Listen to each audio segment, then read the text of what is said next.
Class, nandito ako ng mga klase. Siya, ang class kanina. Daniel, magpakilala ka. Opo, sino Danilo Lopez. Nagkamalobos ng mga mga. Ay, bakla! Paano ka?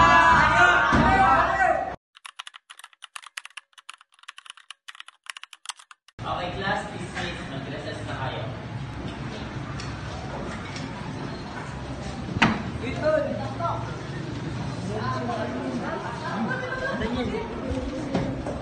Wait lang, Paul.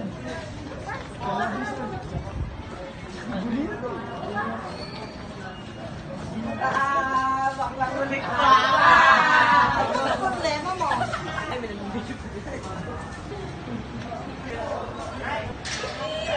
Ay, Matthew bakla! Bayon! Matthew bakla!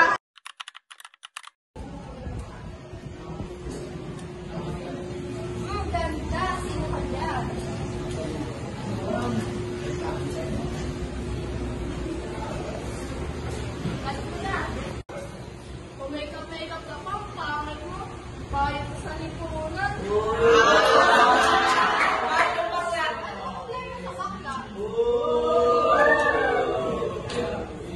Bakit? Dahil sa lipunan.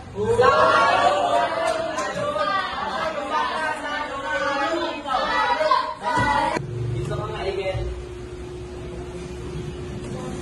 Ikaw pa babae ng tao nang bubuli ka?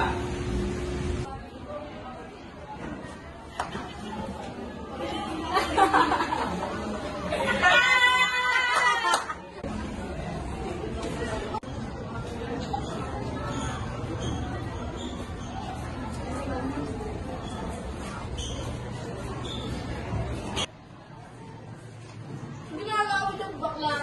Diyan ka pa umaarte. Kaya nga, ang ate-ate mo parang ganun lang. Iyak ka pa.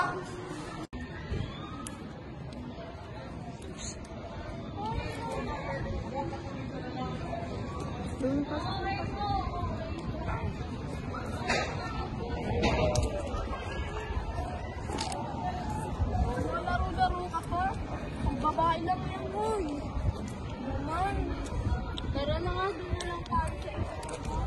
Bakla! Bakla!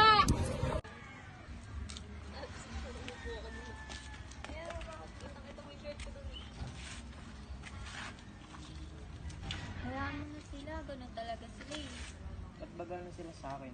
Ano bang problema nila sa ganitong kasarian ko? Wala namang problema sa'yo, sila ang may problema.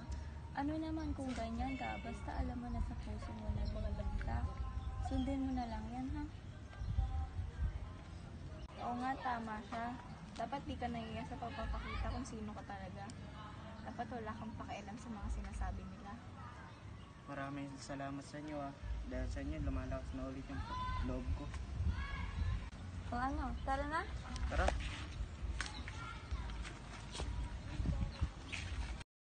Ano ang pasya dito? Naparito kami upang sabihin sa inyo ang nangyari sa amin. Ano yun?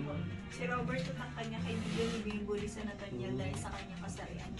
Pinapatawag si Robert. Robert at Arjem, pinapatawag kayo sa guidance office. Bakit po? Dahil ito dahil sa pambubuli niyo kay Nathaniel. Sige po.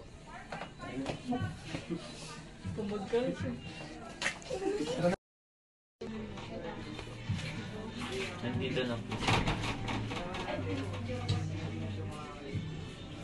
Tumayo kayong dalawa dyan. Dapat nagiging ganyan siya. Totoo naman po kasi na bakla siya. Eh ano naman kung bakla siya, di ba pwede respetuhin na lang siya? Hindi ko naman po siya sinasadya na siya ay bully. Robert, mahalaga ang mga salita natin. Kaya kung hindi ka sigurado, mas mabuti manahimik ka na lang. Oo, Robert, tama yun. Tayo ay may responsibilidad na itigil ang pambubuli. Magsimula tayo sa pagbibigay galang sa kasarian ng iba at pagre-respeto. Pasensya na, Nathaniel. Oo, hindi ko na uulitin. Salamat, Robert. Mas mabuti kung magtutulungan tayo at walang problema sa mga baklang katulad ko. Robert, mas mabuti nga magtulungan na tayo at walang problema sa mga baklang katulad ko. Kailangan din natin respetuhin kung ano man ang gusto nilang kasarian. Wala tayong magagawa, kaya ngayon kailangan natin respetuhin kahit pamang anong kasarian yan. Oo, naiintindihan ko na ngayon, Nathaniel. Pasensya ka na ulit. Hindi dahil bakla ang isang tao ay hindi mo na siya re-respetuhin. Lahat tayo ay may karapatan sa respeto. Ano man ang ating kasarian o pagkakakilanlan, ang tunay na halaga ng isang tao ay hindi nasusukat sa kanilang sexual orientation, kundi sa kanilang pagkatao at kung paano sila makitungo sa iba. Magsimula tayo sa pagpapakita ng respeto at pag-unawa sa bawat isa.